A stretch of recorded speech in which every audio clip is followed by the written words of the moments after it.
If you want to know what it's like to work for a big tech company 5 months after all their layoffs, I worked Friday, Saturday, Sunday, and I got up at 5 a.m. to work today. So I had a coworker get laid off recently, and they called me and told me what happened. This coworker and I were both marketers at a company that has had several previous rounds of layoffs in the last year. This coworker and I didn't work super closely together, but she was a senior level marketer. So she was in the same org as me, and we met like once a week during team meetings. So she's very senior and she has a very critical role and had been part of the company for several years. I asked her what happened. I was pretty surprised because I had heard this company had multiple rounds of layoffs earlier in the year, and I was surprised because I hadn't heard anything recently. She told me that the company was so upset about the Glassdoor and some of the blind postings that they were getting about the mass layoffs that they had done, that they decided they were going to start laying off smaller groups of people as to not get any sort of negative media attention. So she was one of about 5 people who got laid off recently. So when she was told that her role was redundant and it was part of a small group of folks who were no longer needed because of restructuring needs, her manager asked her, "So how do you want to message this to people?" And she didn't really know what he meant. She was like, "I will just be honest that I got laid off." And her manager has the audacity to say that they're really worried about the impact that her layoff will have on the rest of the team, the folks who remain. So they would prefer if she messaged it like she just wanted to take some time off and be with her family, or she's exploring other pursuits. They literally asked a marketer to position her own layoff.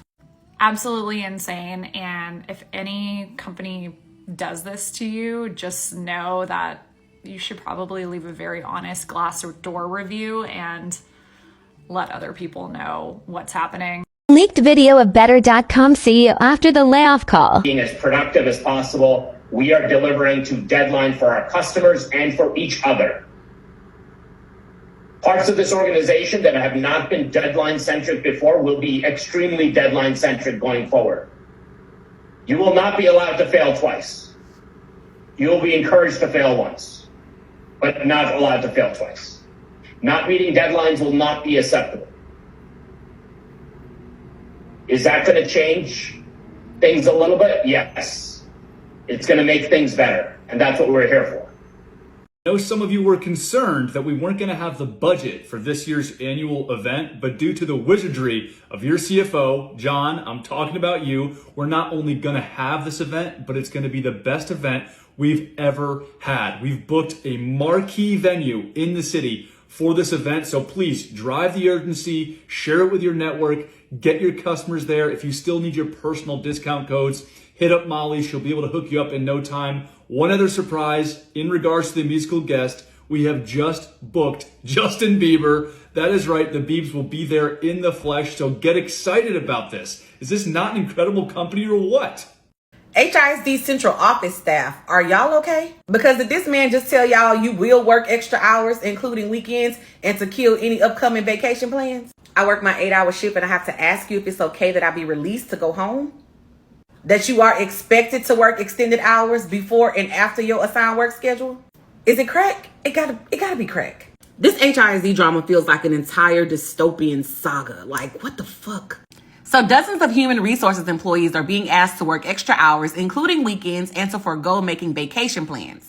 As exempt employees, you are expected to work extended hours before and after your assigned work schedule as needed to complete all work-related tasks, assigned duties, and projects. This is coming from their executive director in the HISD Office of Talent in an email that he sent at 9 p.m. on Sunday to several dozen employees. Y'all don't understand boundaries.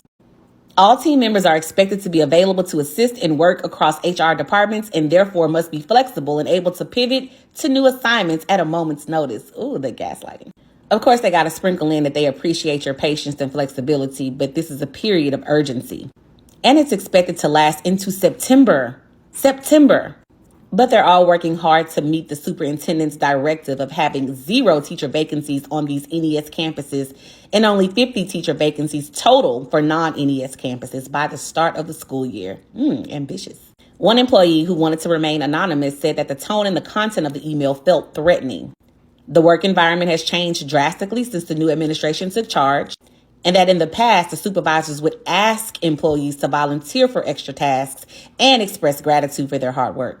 The morale in the environment is just extremely toxic, and people are very cautious and afraid that they're going to lose their job right now because their jobs are being threatened.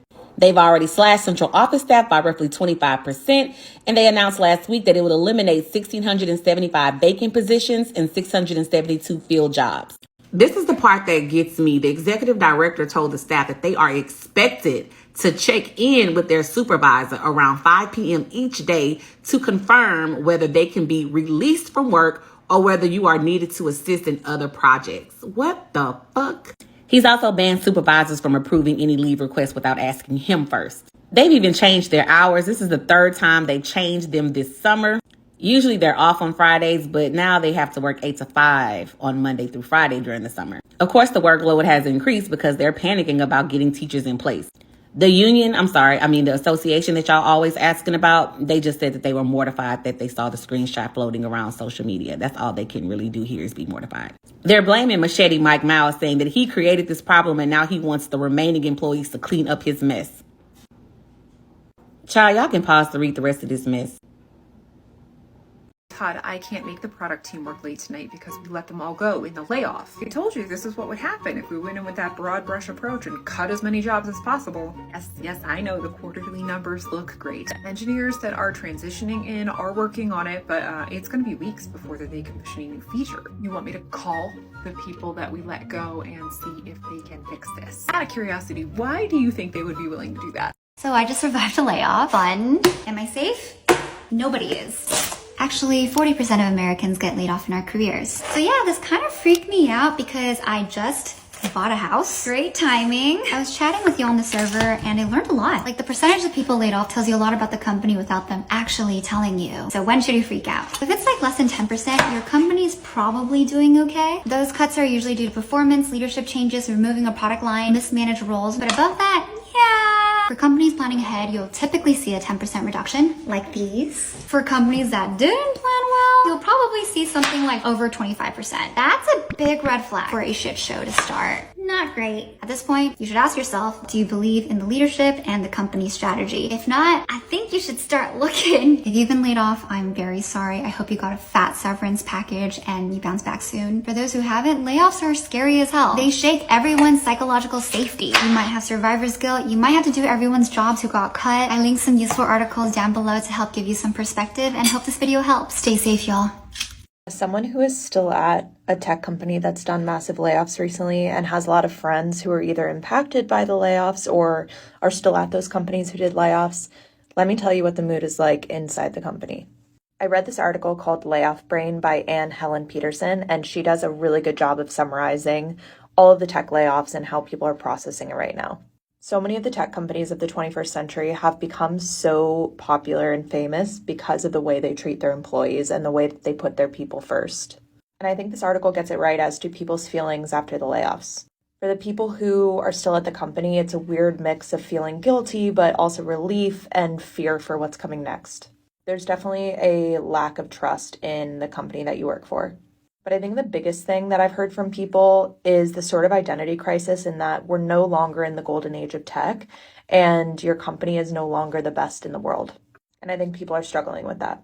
Our headcount is growing substantially and we expect to hit profitability by Q2 of next year. And we're doing this amidst the economic downturn. And we credit this to our product, to our customers. Months after laying off about 10% of its staff, Salesforce is hiring again. And many of the 3,300 new hires will be former Salesforce workers, aka boomerangs. CEO Mark Benioff recently revealed to Bloomberg that he hired senior workers from different companies that previously worked at Salesforce. Part of Salesforce's plan to get boomerangs to come back is to host an alumni event for people employed at other companies to say, it's okay, come back. These new roles will restore 40% of the headcount that was cut during layoffs in January. It's unclear which roles at Salesforce were made redundant redundant earlier this year, but around a third of the new hires will be working on the company's data cloud product. Salesforce is focusing on growing its AI tool, Einstein GPT, which is aimed at enhancing sales, marketing, and customer service agents' efficiency. Good morning, Ohana. It's me. It's your friendly AVP. Only 2 layers below, Mark Benioff. I'm kidding. I'm like 8 and I've never spoken to him in my life. So, good news, bad news. Bad news, 8,000 of our brethren were let go yesterday.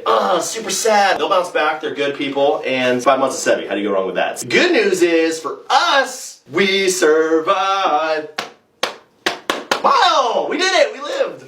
We survived. We're having fun. We're working still. We got jobs. So as you guys know, it's the last month of the fiscal, and so it's do or die time, and that's never been more literal. I'm not kidding. If we don't hit, we're probably getting let go in February. Let's go out there and just crush it. Get that Q4 magic. Anyway, if you guys need anything, hit me up on the old Slackaroony or Chatter or, you know, whatever other stupid acquisition we've made. Oh, hold on, Slack's not loading here. Access denied. That's silly. That's probably normal. Okay, I can't get into Salesforce either. I'm gonna run to IT because I think getting randomly locked out is totally normal. It's probably an engineering issue. If that doesn't work, I'm just gonna go right to Mark's office because we're boys. So, happy selling, Ohana, and mahalo for all that you do.